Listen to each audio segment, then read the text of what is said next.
Auger, the 1st Coast Guard District Commander.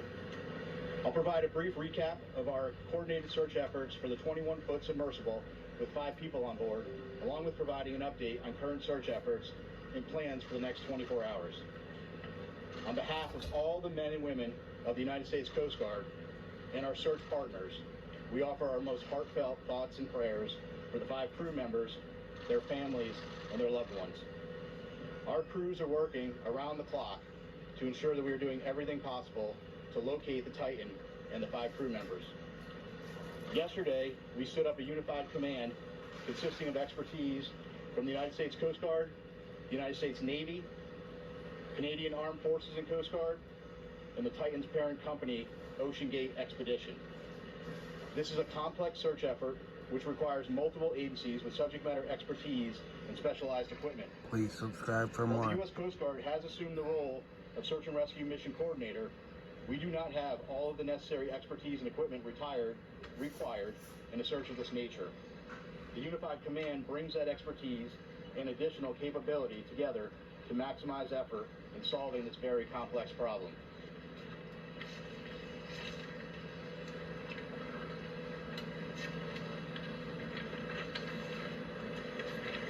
We're out of order here. As a recap, on Sunday, together to maximize effort in solving this very complex problem.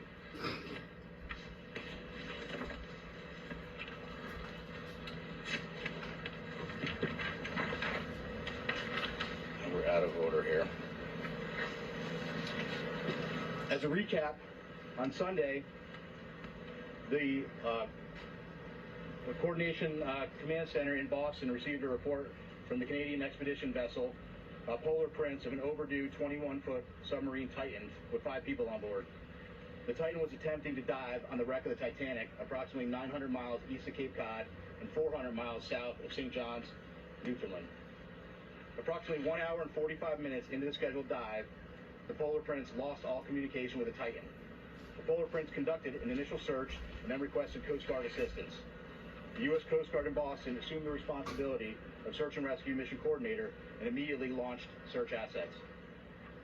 Since Sunday, the Coast Guard has coordinated search efforts with the U.S. and Canadian Coast Guard, Air National Guard aircraft, and the Polar Prince, which has searched a combined 7,600 square miles, an area larger than the state of Connecticut.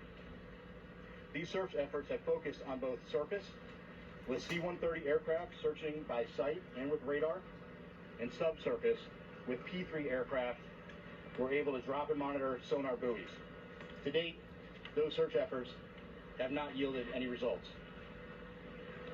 Search efforts have continued through last night and today. Today, the vessel Deep Energy, a 194-meter pipe-laying vessel, arrived on scene with underwater ROV capability. They have rendezvoused with the vessel Polar Prince and commenced an ROV dive at the last known of the position of the Titan and the approximate position of the Titanic wreck. That operation is currently ongoing.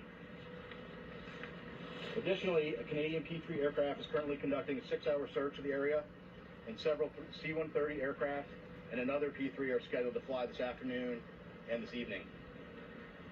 The Canadian Coast Guard cutter, or vessel, John Cabot, is scheduled to arrive later this evening, and several other Canadian Coast Guard vessels and the Coast Guard cutter Sycamore are en route. Additionally, the U.S. Coast Guard has the U.S. Navy's SUPSAL Supervisor of Salvage and Diving Command is working with U.S. Transportation Command to bring additional assets to the search area. These more capable assets will be staged at a St. John's for further transport to the search area. There are also several private vessels, research vessels with ROV capabilities that are making preparations to join the efforts. So I want to reiterate, this is a very complex search, and the unified team is working around the clock to bring all available assets and expertise to bear as quickly as possible in an effort to solve this very complex problem. We'll continue to provide updates as they become available. And again, our thoughts and prayers are with the crew and the families and their loved ones. We will provide unwavering effort as we continue the search. And I think at this time we'll open it up and take a few questions. Thank you for watching. Please subscribe. How an ROV would work, sir, if it's tethered to a ship and what it can see, and then could it actually tug or pull something? So So each of the ROVs, so that's kind of a vague question, right? The ROVs have different capability. It's our understanding the current ROV that is deployed at the site now has some limited capability. It has a camera on board, but again, each of those is different, and we'll be gathering more information as that operation goes on through the day. Captain, how many hours of NBC News. If your submersibles can find this sub, is there any way to retrieve it and save the people on board? Yeah, so right now all of our efforts are focused on finding the sub. What I will tell you is we have a group of our nation's best experts in the Unified Command, and if we get to that point, those experts will be looking at what the next course of action is. Captain, how many hours of oxygen are left that you know of that you can estimate right now on the submersible? And does it have to be approved or regulated? Sure. So first of all, it's an estimate, right? Because we know from the data we were using as a starting point was 96 hours. We know at this point we're approximately about 41 hours. 41 hours left. Yes, And does correct. it have to be approved or regulated? The submersibles that go through anything that you know of? Yeah, I'm not sure of the exact technical piece of that. We know there's about 40 hours of breathable air left based on that initial report. Again, that was just the initial report based on 96 hours. Please subscribe for more updates.